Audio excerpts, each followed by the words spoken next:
ॐ तव कथामृतं तप्तजीवनं कविभिरीडितं कल्मषापहं श्रवणमङ्गलं श्रीमदाततं भुवि गृह्णन्ति ये भूरिदा जनाः. So we were discussing something very interesting. Sri Ramakrishna is explaining in the gospel the futility of the powers that you get when you do spiritual practices, when spiritual discipline is done, whenever the mind is controlled, the sadhaka develops certain faculties which we call, which normally people say they are miracles. There's nothing miraculous about that. Whenever your mind is focused on anything which is in a very, very deep way, you develop extraordinary powers in that field. For example, if you are a scientist and you focus on your subject and your concentration is so deep that people consider you to be a genius. It's just hard work and concentration. There's nothing miraculous about it. It's not that the person who is a famous scientist is something special only because he has concentrated and focused his mind on a particular subject. The subject reveals its secrets in a much better way to that person, and people think that he is a genius or he's doing some kind of miracle. So also in religion, when one takes up meditation, either on God with form or God without form, when the mind becomes subtle, it affects the prana and the annamaya kosha in such a way that sadhaka or a human being who is doing sadhana is capable of some extraordinary feats which we call as miracles. So in most of the prophets and most of the great lives, saints, we find they had miraculous powers which they rarely used. Even if they used for the welfare or the good of humanity. But Sri Ramakrishna did not even like somebody if he used something, even if it was harmless. To use it to harm others is obviously bad. But even if there is some utility, some material progress or some material miracle you can do with the help of spiritual power, which is generated by meditation, then Sri Ramakrishna used to say that you are actually wasting your spiritual energy by focusing it or by trying to prove the spiritual power through these miracles. And progressively, you lose that whatever spiritual progress one had made, we lose our way and when we are distracted. So he gave the example, we saw it last time, that a sadhu showed there was another monk who was a really spiritual person, and this sadhu had focused all his energy, attention and meditation on developing certain powers with which he could kill a human being at will, and he could bring people back and revive their prana and give them back their prana and revive them.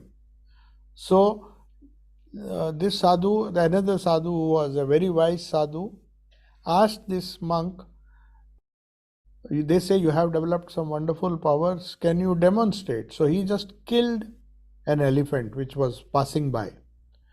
And then see, with my power of my mantras, I have killed this animal. And then he said, can you bring it back to life?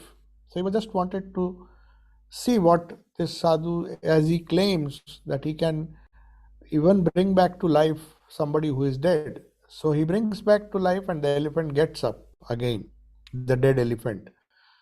Then the sadhu says, what did you gain by this? With the one part of the power which you had, you killed that animal and then you brought it back to life. What did you gain? What spiritual progress you were able to achieve by it? Has it helped you to realize yourself, realize Bhagwan?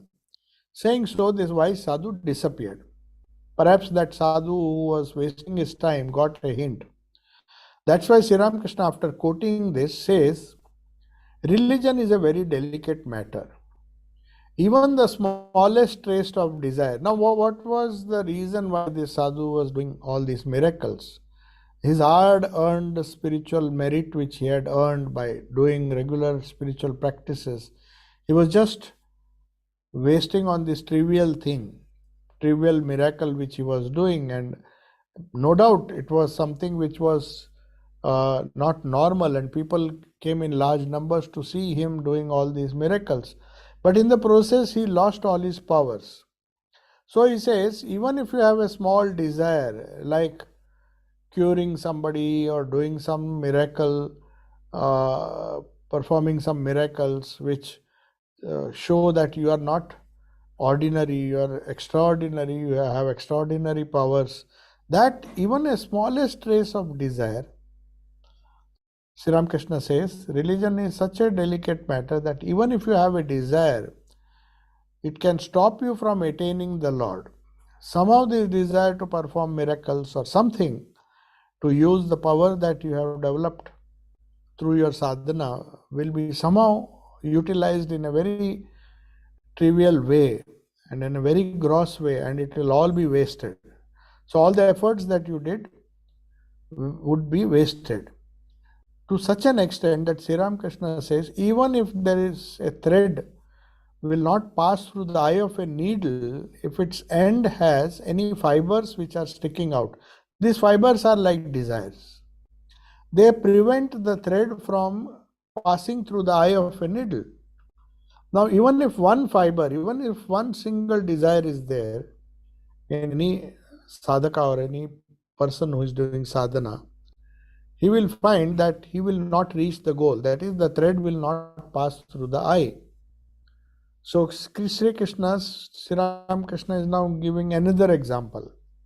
He says, Krishna said to Arjuna, brother, because he used to call him as a brother or a friend.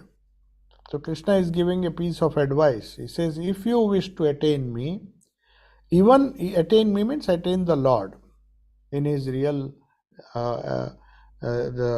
be one with the Lord in his real nature. To become one with the Lord, one with the pure consciousness or pure Satchidananda. He says, if you wish to attain me, then even one of the 8 occult powers, they say there are 8 occult powers, different types of power. The power to become light, I'll not list all of them, but some of the powers are like you get a power where you can float. They really say, because the prana can be controlled by the mind. When extraordinary control of the prana comes to a person, then he can perform these miraculous feats as becoming light, becoming heavy, disappearing at will. Like that, there are 8 occult powers. And if somebody is really after it, if he works hard, he can attain to them. But they are not so significant, according to Sri Ramakrishna. And Sri Ramakrishna is quoting Krishna telling Arjuna that even if you have one of these 8 occult powers, that will be considered as an obstruction and you will not reach me, you will not reach the goal. Just as one fiber sticks out, the whole thread will not be able to pass through the eye of the needle. So why these things happen? Then Sri Ramakrishna is answering. The fact is that one becomes proud if one possesses these occult powers. Naturally, when you do something supernatural, something which others can't do, a sense of pride comes. Then the ego is flattered. One becomes very proud that he is exceptional, he is special. And because if the ego becomes prominent, then you forget the Lord. Then Sri Ramakrishna gives another example, which really happened during his lifetime. A cross-eyed gentleman came to see me. Cross-eyed means squint-eyed gentleman. Some people are born. Sri Ramakrishna used to say that if you have a squint, normally it is not a good sign for spiritual progress. So people with squint will find it difficult. That is what he used to observe. So a cross-eyed gentleman came to see me. He said, "It's good that you are a Paramhamsa. Please perform Swasthayana, that is a religious practice for the attainment of worldly desire for me." Naturally, he was a crooked person. Swamiji Sri Ramakrishna used to say that if you are cross-eyed, if you have some squint in the eye, normally such people are very clever or very worldly, not only worldly minded, but very clever and try to trick people and try to get things for themselves. So he is coming to Sri Ramakrishna and says, "I heard you are a Paramahamsa. Why can't you do Swasthyayana, which was a sadhana which people do to fulfill their desires? Some worldly desire, they want money, they want certain things. So they pray for that and they do this particular ritual which helps them. So there in our scriptures there are so many such rituals which definitely can give you some worldly benefit, but it has no spiritual value. Ultimately they'll prove to be harmful. So then Sri Ramakrishna says what low intelligence this person had. A Paramahamsa should perform Swasthayana. What ridiculous demand he was making, he was requesting me to do. It is an occult power if one cures a person by performing Swasthayana. This ritual could even cure people. Even that Sri Ramakrishna did not agree. This pride stops you from attaining the Lord. Do you know what it is to be proud? So he's giving an example. This is a beautiful example which he used to often give. Say there is a high mound. You will see no matter how much it rains, it cannot hold rainwater, the top of the mound. The rainwater just runs off. By gravity, it will just run off. On the other hand, it is the low land that holds lot of water.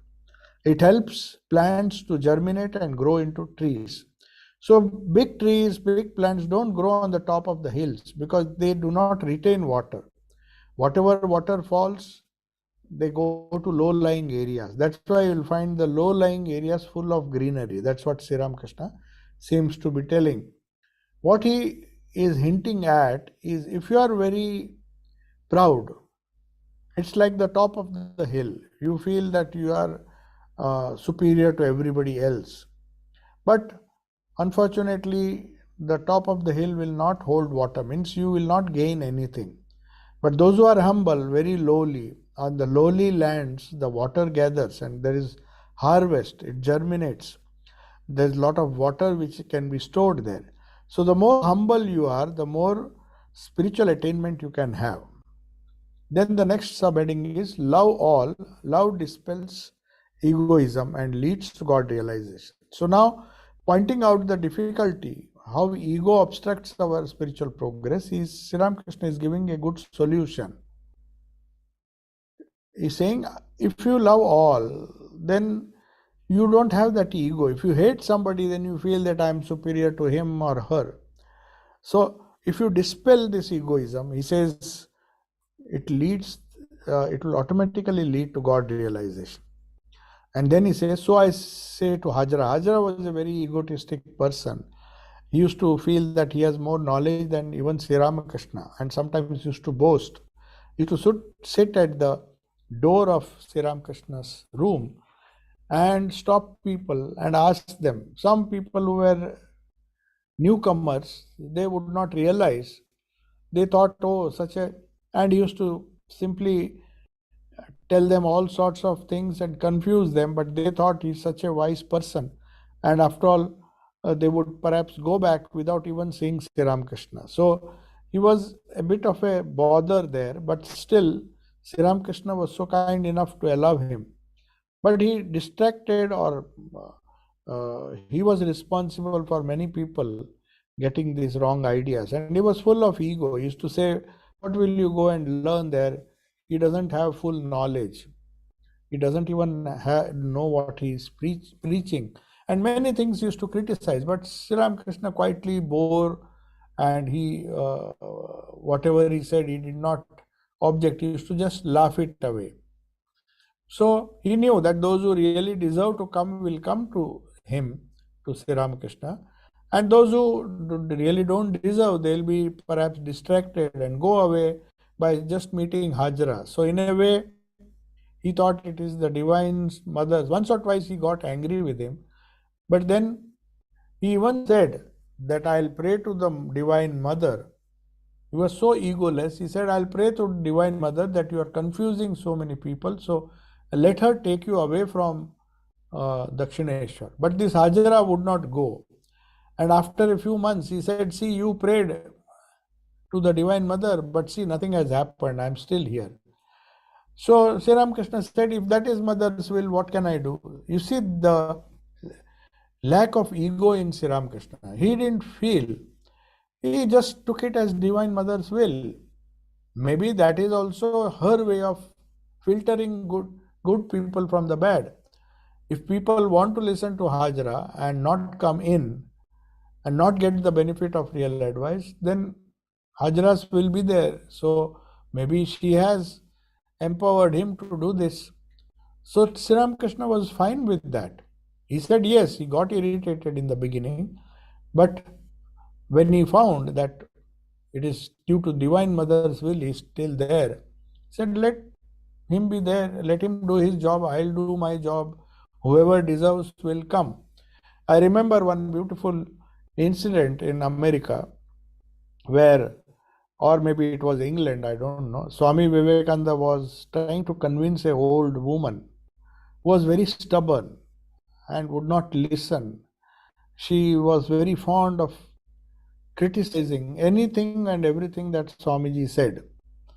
So Swamiji did not get angry, tried to explain in a very humble way. Then finally he was also tired.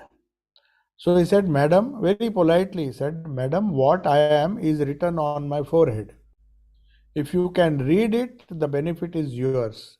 If you cannot read it, I mean, if you can't, it is left to you. If you cannot read it, the loss is yours, not mine. I don't have to go on proving that what I say is the right thing, is a good thing for you. What I am, what I speak, everything is written on my forehead. Means destiny has made me this way. If you accept it, good Godspeed to you. And if you think it is wrong, then the loss is yours, not mine. What I am is written on my forehead. So Sri Ramakrishna also was, with respect to Hajra, he knew that he doesn't have to bother because it is the divine mother's will. Otherwise, she would have removed him from there. Maybe it serves some purpose. Some of the people who perhaps came with worldly desires, perhaps they were handled by Hajra and then they went away without disturbing Sri Ramakrishna. Maybe that was one of the reasons why he used to sit outside and cause a lot of confusion even before the people came inside. So anyway,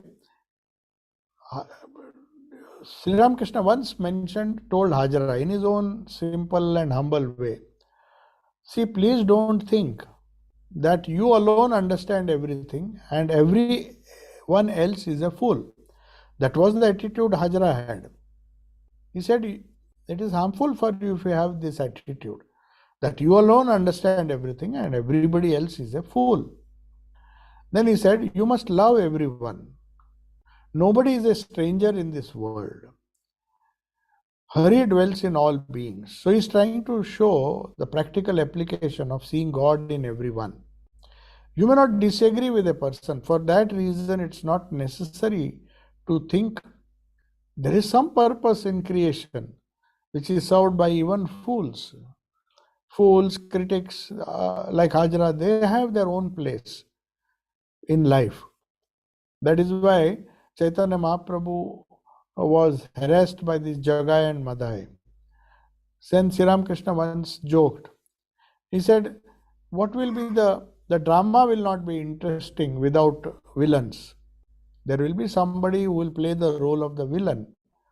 So unless Jagai and Madhai, who were goons, they tried to disturb and distract Chaitanya Mahaprabhu from teaching his wonderful message of divine love. They were causing a lot of problems. They were practically like goons. So even they have a place. Sri Ramakrishna says even they have a place in the divine drama. There will be heroes, there will be good people, but there will be some villains also who always create mischief. So he says God dwells in all beings, even the villains, but and nothing else exists without him. Then he gives the example of a Purana. Bhagwan said to Prahlada, ask for a boon. Prahlada replied, Prahlada was not tempted by desire. He was a great devotee of Hari or Vishnu. He said, I have had your vision. You have yourself come and given me your darshan, your vision. Then what more desire do I have? That is the greatest of all desires. That is the greatest of all achievements. Now what silly things will I ask from you? I have had your vision and that is enough for me. I don't need anything. I need nothing else. But Bhagwan would not listen. The Lord wanted to test Prahlada. So then Prahlada said, if you want to grant me a boon, since you are insisting, then please don't punish those who have troubled me. So they see the noble boon he is asking. He is not asking anything for himself. He said a lot of people, including his own father, of course, Hiranyakashipu tried to kill him. So he says, please don't punish people who trouble me, who have troubled me. So that's a very noble sentiment. Even Jesus said, oh Father, forgive him, the people who crucified him. So they were just following orders. So please forgive them and forgive all who were responsible for my crucifixion. That was the last, that was what Jesus said towards the end of his life. So here also Prahlada tells the Lord, I don't want any boon from you, but since you are insisting, please grant me a boon that you will not punish because they have done it out of ignorance. Those who have troubled me, they don't know what they are doing. It means, then Sri Ramakrishna explains what it means. It means that it was the Lord Hari himself who had inflicted troubles on him. By harming those people, one would be harming the Lord himself. This is a very difficult philosophy to understand. But Sri Ramakrishna has put it so beautifully. This shows us how we have to encounter troubles, tribulations, obstacles in life. If we always grumble, if we just want a solution for every trouble that we face, we are not going to get it. Things will not move the way we want it to move. Things will not happen the way we want it to happen. There will be obstructions, there will be problems, there will be criticism, there will be good people, there will be bad people who will always oppose with nothing else to do, criticizing you, troubling you without any reason. Not even with the intention of taking revenge, but just because they are built in that way. Their characters have been built in that way. And that is the Lord himself serves some purpose through such people whose only duty in life seems to be troubling others. So he says, if the Lord Hari is responsible for everything that happens to me, good or bad, then my mind is at peace because I don't try to encounter. Of course, as Sri Ramakrishna said, you have to hiss, but you don't need to bite. You don't need to feel vengeful. You don't need to have a feeling of revenge. But you should be prudent enough to hiss. That is one thing which Sri Ramakrishna also said. You don't have to take revenge or you don't have to always bother about what others say. Try to ignore it. But if it becomes too much, then just develop the power of hissing. So that's why he told that brahmacharya, I told that snake, I told you not, that brahmachari gave the mantra to the snake and he told him don't bite others. Of course, he had not told the snake not to hiss. And the snake, when the boys came and tried to beat him with sticks, stones and all, he was suffering a lot.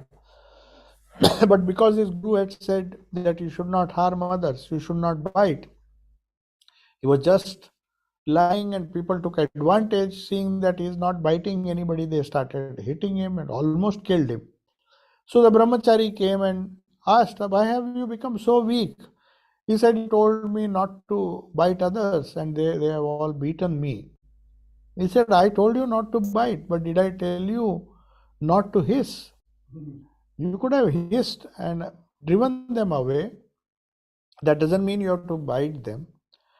So also, Sri Ramakrishna here seems to be saying that Hari himself, when it comes to facing trials, tribulations, and other things in life, the attitude, the right attitude, like Sri Ramakrishna had when he knew Hajra was a very, very big nuisance.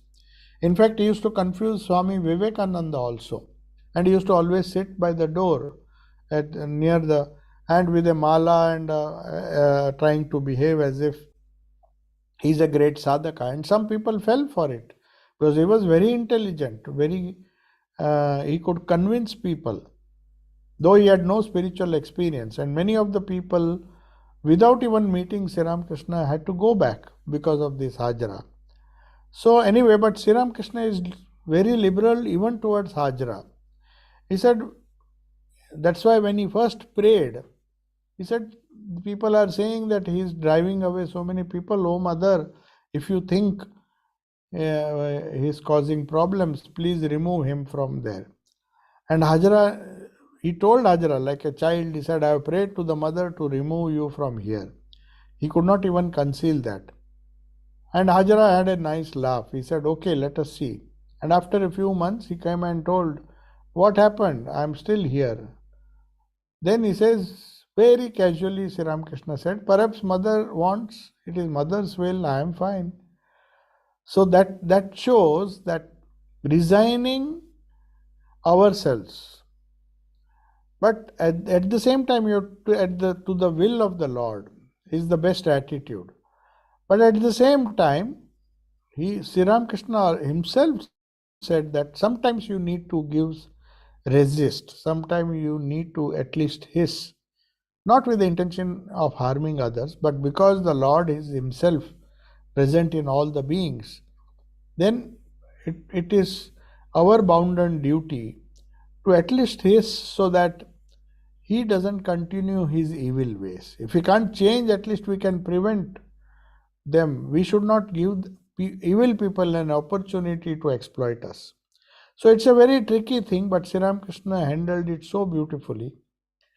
So he's giving this example of Prahlada, who asked a boon, a very unselfish boon from the Lord. He said, I have had your vision, that was the goal of my life. What else do I want? But if you insist, so the Lord was trying to test him. Let me see, even if I force him to take some boon or accept a boon, then let us see what he says. And the Lord was very pleased when Prahlada said, if at all you give me a boon, please do not punish people who have troubled me. So hearing this noble boon, Hari was very happy, that the Lord was very happy. Now the next chapter, third chapter, is Sri Ramakrishna is surcharged with the madness of jnana. Now does this madness of jnana mean? We know madness of love or madness of which is due to bhakti. But normally we think jnanis are very sober people. But jnanis can also be full of jnana, which borders, people may mistake them for madness. So Sri Ramakrishna is surcharged with the madness of jnana. This particular conversation will show us. And then his caste differentiation. Now we'll see what it means. His earlier story of 1857, that is, he was hardly, I think, 11 years old, 21 years old, not 11. In 36 he was born, and this happened in 57. So he was very young, 21 years old, his sadhana, just before his sadhana period. So he meets a person with the madness of jnana. It's not that Sri Ramakrishna himself became mad, but he saw Many saints, many pilgrims used to pass through Dakshineshwar when on their way to Puri and other places of tirthas, because they knew there was provision for food, free lodging, and free boarding, everything. So some of these Gyanis used to come. So Sri Ramakrishna seems to have met so many of them because he was always keen to meet, have satsang with different people. So he saw a person was mad, not mad in the sense surcharged with some kind of madness of jnana. And this was just after the Kali temple was founded. And then there is a topic about Halladhari. We'll see who was his relative, his nephew. So Sri Ramakrishna says Radha was seized with the madness of prema. We understand that one can be mad with love, deeply emotional love towards the Lord. That is known as prema. Unselfish love, not seeking anything for yourself. If one never seeks anything for oneself and still is tremendously attached to the Lord or to whomsoever, that is known as prema. That is not just bhakti. It is an ecstatic love. There is no reason why some people like the gopis, Radha and all, they loved Krishna. Not because Krishna could do this or that for them. It was not a love which a trader has for his money or the goods. It was not some trade that was going on, that, oh Lord, I will love you and you have to also love and protect me. No, that was not, there was no condition. And that ecstatic love was unconditional. Rather, whether Krishna was there or Krishna left Vrindavan eternally, never to come back, but still they continued and their love never diminished. Whether he was present, he left at the age of 14, but still he never came back to Vrindavan, where they were so much attached and they were so keen to meet him every day, defying all social customs and not caring for society. They used to flock around him. Such was the attraction of Krishna. But that same Krishna, without any attachment, he leaves all the gopis and goes away from Vrindavan, never to come back. But for that reason, we don't see any change in the love of Radha. That is prema. They still continue to love Krishna. And whenever any messenger came, when they heard any messenger who came, whether it was Uddhava, whether it was Arjuna, or whether it was anybody who happened to visit Vrindavan, the only question they asked was, how is our Krishna? They did not express, oh, we are missing him, or maybe they were missing, but they were not bothered about their troubles. They did not want Krishna to come and help them or some kind of shower his grace upon them. But all they wanted was, how is he? Is he keeping well? Is he happy? That is the nature of true love, prema. It's known as ecstatic love for an object, where you totally forget the self. Nothing for the self, only for the Lord. I love the Lord for his own sake, not for getting something, not with the idea of barter, getting something in return. So, and also the madness of bhakti, just like Hanuman. Hanuman was also a great devotee. Whatever was offered to him, he said, does it give me Rama? Does it bring me closer to Rama? Then I will have it. Even once Sita gave him as a gift because of his the wonderful things which way he served Sita and Rama. One day Sita took her very precious necklace and gave it to Hanuman as a gift. So it seems Hanuman said, I don't see Rama in this. This is a worthless thing for me. If it is connected somehow, if this brings me Rama, then it is of some use to me. So he just returned that. That is what they say. So seeing Sita enter the fire, he went towards Rama to hit him. So this is another incident. He was just mad. He could not tolerate.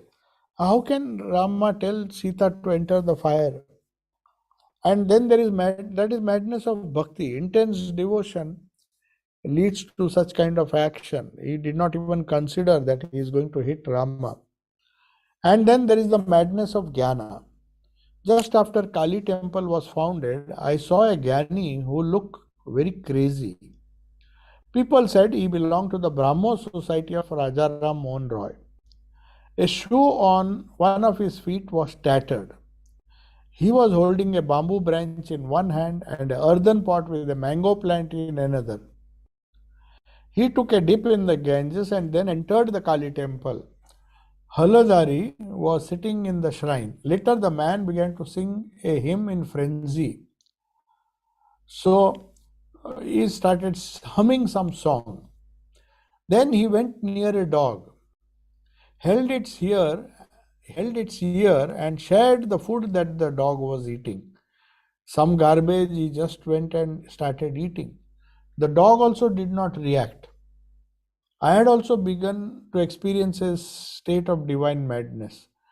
I embraced Hriday and said to him, "Oh Hriday, am I also going to be put in such a state?" So seeing these Gyanis, though they were great people, Sri Ramakrishna did not want this kind of madness. He said, "Will I?" Because the Gyani doesn't see any difference whether the food was eaten by a dog or anything. They reach such a high state of mind. But Sri Ramakrishna somehow did not like this. He said, "Will I also if I become a Gyani, will I also act like this?" Then he says, "My state of madness." He's telling he also passed through such similar states when he was doing a sadhana.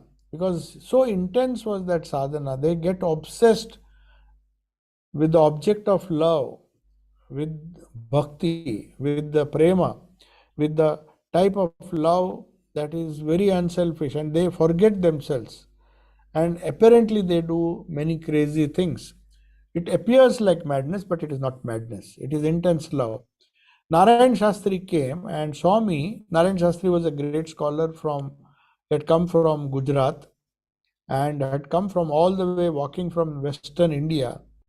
His idea was to stay for a few months in Navadvip, few years in Navadvip and learn Nyaya. Nyaya is the school of logic, Hindu logic. So his idea was, because he did not get good Nyaya teachers in the western part of India. So he came all the way knowing that Navadvip was a place where there were great Pandits who could teach him logic. So this Narayan Shastri happened to come here. And he saw me strolling with a bamboo pole on my shoulder. He told the people, "See, this is a sign of divine intoxication." Sri Ramakrishna is so absorbed in some bhava, a mood of, say, Hanuman carrying a mace or a bamboo stick or something. So he said, in this state, one does not distinguish between one's caste from others. In those days, they were very orthodox. But if somebody reached the state of jnana, then he did not follow any caste rules or restrictions. The wife of a man of low caste would cook a vegetable and send it to me and I would eat it. He would not normally do it. When he was beginning his sadhana, in fact, he insisted that he cooks his own food and not eat food cooked by anybody, because we do not know who's cooking it, the nature of the person who's cooking it. But when he was in that state of, but that is only when you're not in the state of the highest jnana. When you are in the state of highest jnana, then Thakur says, Sri Ramakrishna says, that you don't see any distinction between good and bad, between this caste and that caste. At that stage, she says, even if a woman of low caste would cook something and give me, I would eat it. Some vegetable and send it to me, I would eat it. Then he says, after the beggars and the others had eaten, the animals had eaten and left the Kali temple, he would go, he was in such a state of madness that he would take their leaf plates and touch them to my head and face. The leaf plates where other people and even animals had eaten. So Haldari said to me, "What are you doing?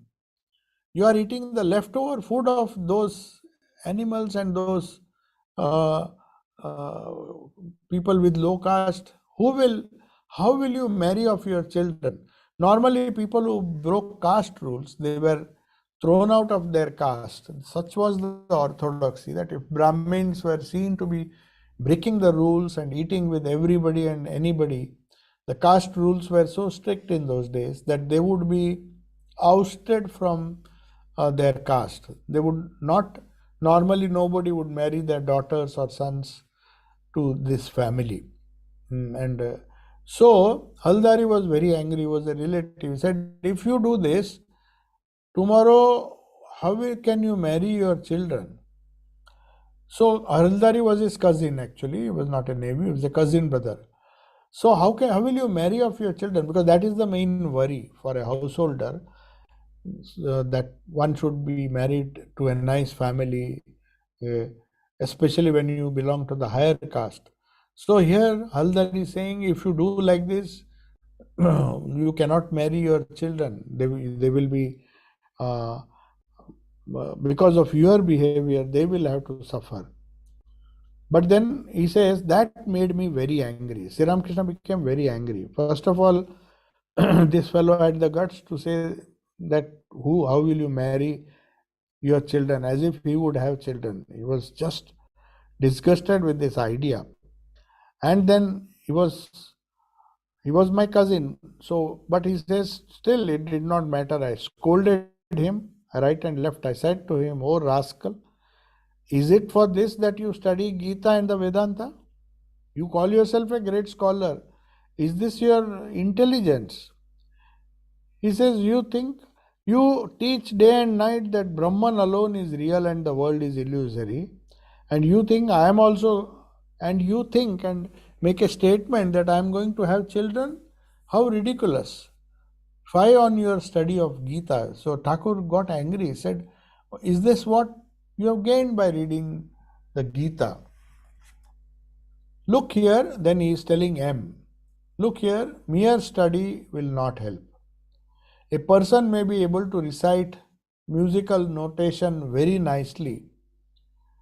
He can be theoretically very good. There are great musicians, theoretical musicians, but they can hardly play. It is one thing to play. He says a scholar may be able to recite a musical notation very nicely, but it is very difficult to actually play it.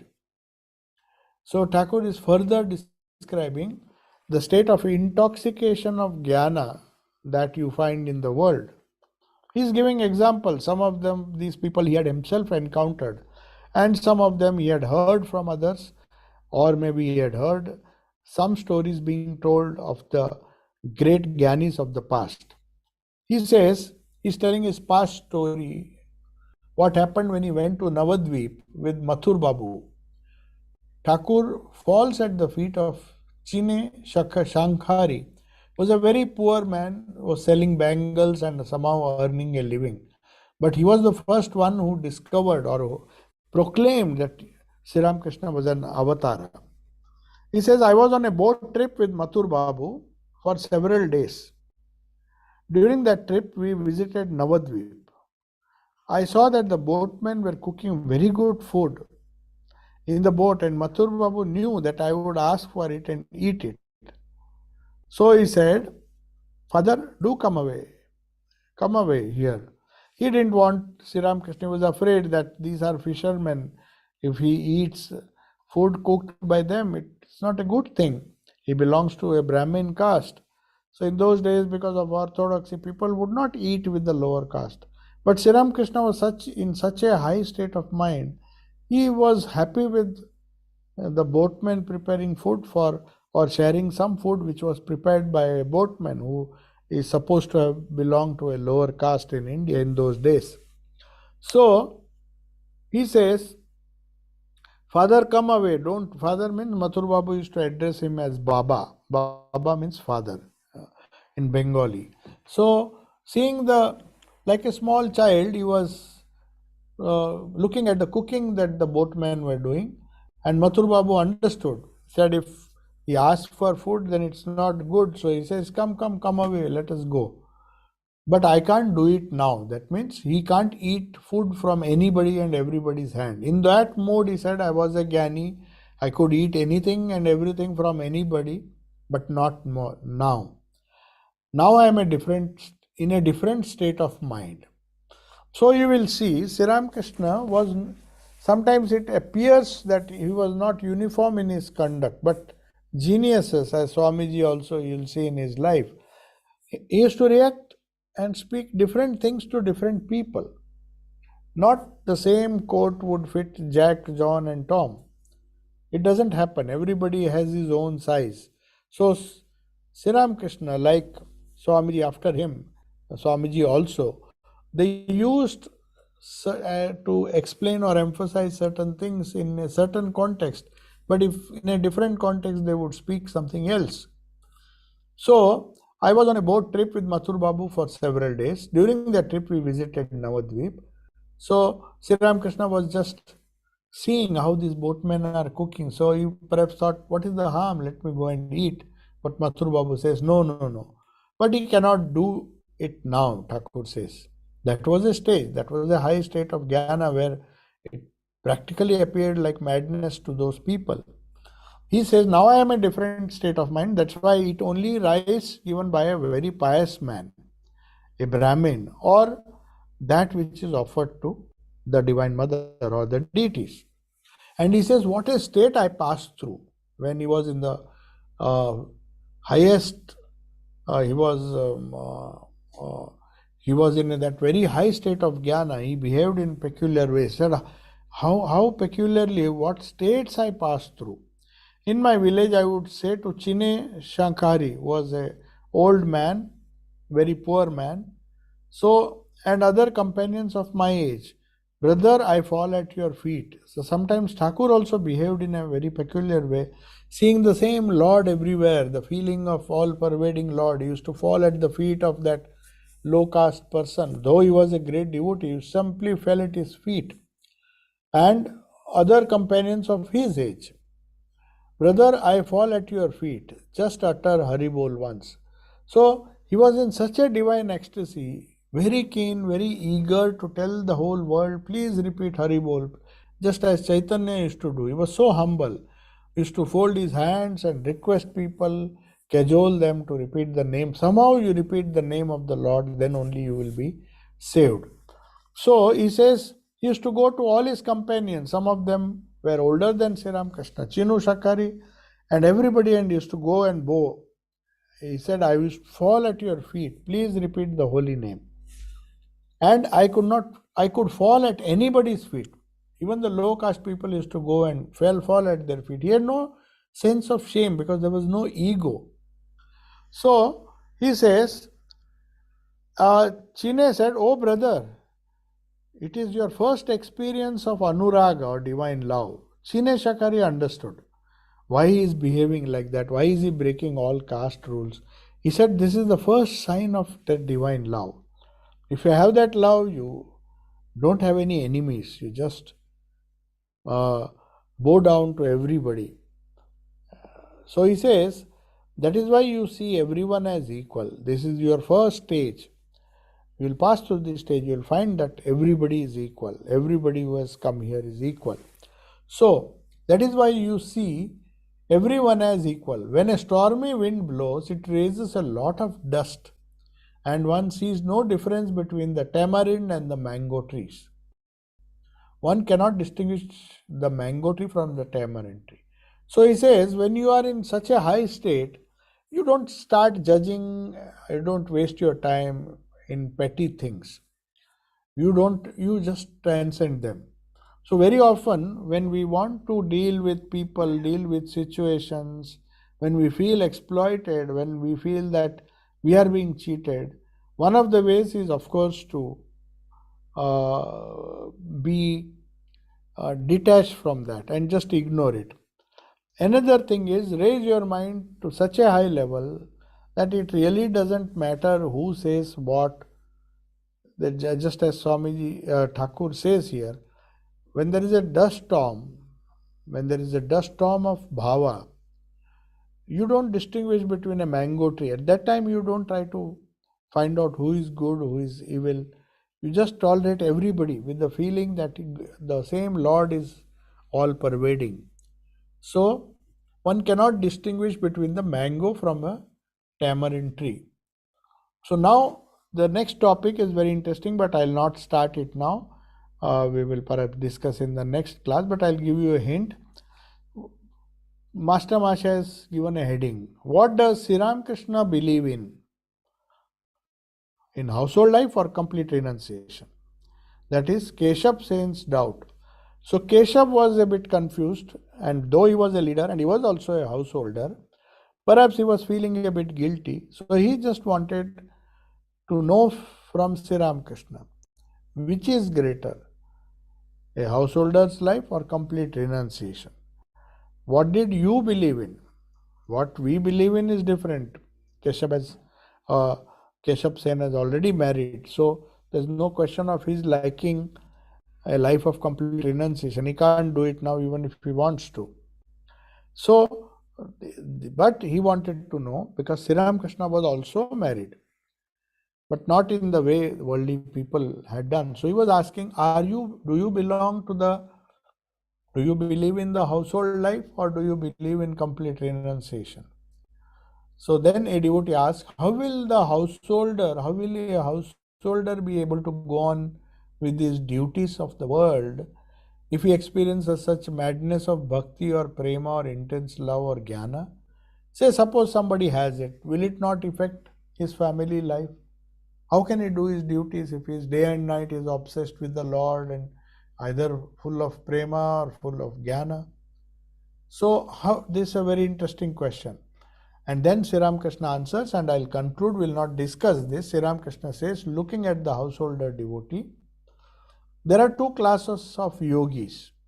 Vyakta, one who can be seen outwardly as a yogi, and the other is Gupta, who hides his yoga. A householder can be a Gupta yogi. He can be a yogi. It's not that yoga is prohibited or he cannot do it. He can be, but he will be a Gupta yogi. People may not recognize him because he looks like and eats, drinks, and behaves like a householder. So naturally, they will not categorize him at the same level as a monk or a renunciate. But here he says he is a Gupta yogi. He is a yogi, but he is a silent yogi who hides his yoga. Not silent, he doesn't hide himself, but he hides the yoga or the sadhana that he is doing, though he is a householder. And another, and he does not let others know of it. If he is a real yogi, then even if he is a householder, he will not do prachar or tell everyone that he is doing sadhana. He'll quietly do it, maybe sit in a mosquito curtain and quietly do it. In those days, they used to use mosquito curtains a lot. So perhaps he says they just want to hide their sadhana. They will not even count their beads in the public. So that is what Sri Ramakrishna is saying. The householder may renounce, but he has to renounce mentally at least. He may not externally renounce his wife, his parents, and all the relatives. He may not be able to do it because he has his duty to look after the children and all those things. But he can renounce internally. Externally, he has to perform all the duties, but internally he is detached. He does it because he has to do it, but he is not going to be impacted by that attachment or that duty which he does. So householder, he says, unlike a sannyasi, renounces mentally but not externally. Externally he seems to be bound, but if he is sincere, he can detach himself. That's the idea. So we'll conclude now. If there is a question, I'll just see. Yeah, there is one.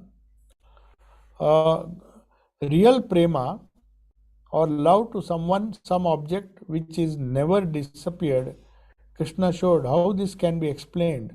How means this is what was seen in some of the devotees. Sri Ramakrishna is not saying every saint had this kind of devotion.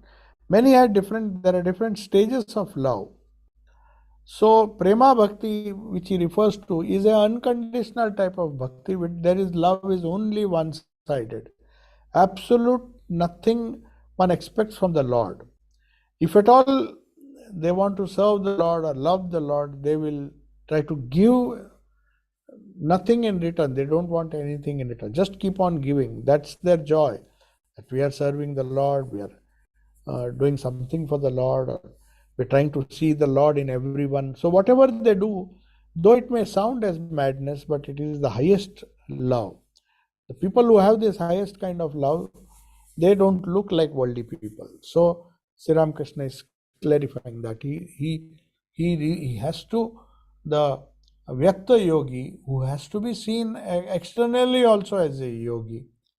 It's because otherwise, how will people understand? Whereas the Gupta yogi, if he is by some chance in the household, but he wants to be independent, then he can lead a detached life and renounce mentally but not externally. So I'll take your leave. Yeah, Swami Vivekananda recommends different paths to different people according to their temperaments. Can the path of Jnana and Bhakti be followed at the same time, or one needs to stick to one path? No, you can practice all the four paths. In fact, Swami Vivekananda's emblem of the Ramakrishna mission says that all the four yogas have to be combined. The serpent stands for Raj Yoga, the water stands for karma, the waves of karma, and then the sun stands for knowledge, and the lotus stands for bhakti in that symbol or in that emblem, that logo of Ramakrishna Math and Ramakrishna Mission. It is this logo which Swamiji wanted, that everybody should have, should develop the faculty of emotion, Bhakti Yoga, the four faculties that a human being possesses. The faculty of emotion can be developed through Bhakti Yoga. The faculty of intellect or analytical thinking can lead to Bhakti Yoga, and the faculty of will, that willpower that we have to do and achieve something, you can do it through Karma Yoga, through your actions. So it is a mixture of all yogas that happens. And finally, the yoga of meditation, the power of restraining which the mind has. So using that power, we manage to do yoga. And when we do yoga, we raise our consciousness. As the Kundalini rises, the level of consciousness also rises, and we make progress. So that is the idea. So that is one thing. So one does not have to stick to one path, one can use all the paths. Now, now there's one more question. Isn't it like this, that the real love can never be external, only internal? So you can only adopt love, but not really love. The real love, prema, happens when you are not outside, when you are not outside of you. Is this sort of correct? Yes, it is correct. When we expand our heart, very often it is not seen. That kind of prema or love, one can only feel, because there is no transactional. It is not a transactional kind of love. If it is transactional, you can see. You think a husband loves his wife or a wife loves the husband. You can see partners, they're loving each other. Okay, I love you because you love me. That's the idea. If you do something which I don't like, then I'd stop loving you. That is barter. That is not prema. So normally this kind of prema is known only to the person who loves the other person. He silently loves because he doesn't expect, he doesn't want reciprocal love. Even if he gets curses, even if the other person doesn't care. Like what happened in the life of Radha and the gopis. Sri Krishna was there. He was a young child, no doubt, and they, with all their love, they loved Sri Krishna. And one fine day, because he was detached, detachment was the hallmark of his life. So he just leaves Vrindavan and goes, and then he is never seen. But at the same time, these people are not bothered because their love was not conditional. It was not transactional. No transaction. If Krishna doesn't reciprocate, then we will not love him. That is what modern love is all about. If you don't act according to my wish, or I don't act according to your wish, then we can't get together. That is reciprocal. So in a way, you are correct. This type of love is only when our heart expands to include everybody, and not only everybody, but on whomsoever we shower our love, mostly it is the Lord, because one can only love the Lord. Every human being, you can love him, but seeing the Lord in him. If you see the Lord in somebody, as Sri Ramakrishna said, you have to see the Lord in the child. If somebody is very keen to love the child, if you can't avoid loving or being attached to the child, he said, don't worry, you love the Lord in him, then you will find that your love becomes one-sided. That is, it becomes real prema. Yeah, if we expand our heart, we can make everybody the own. Yes, that is what Holy Mother said. Don't think anybody is a stranger in this world, my child. If you want to peace of mind, which comes through divine love, they were at peace.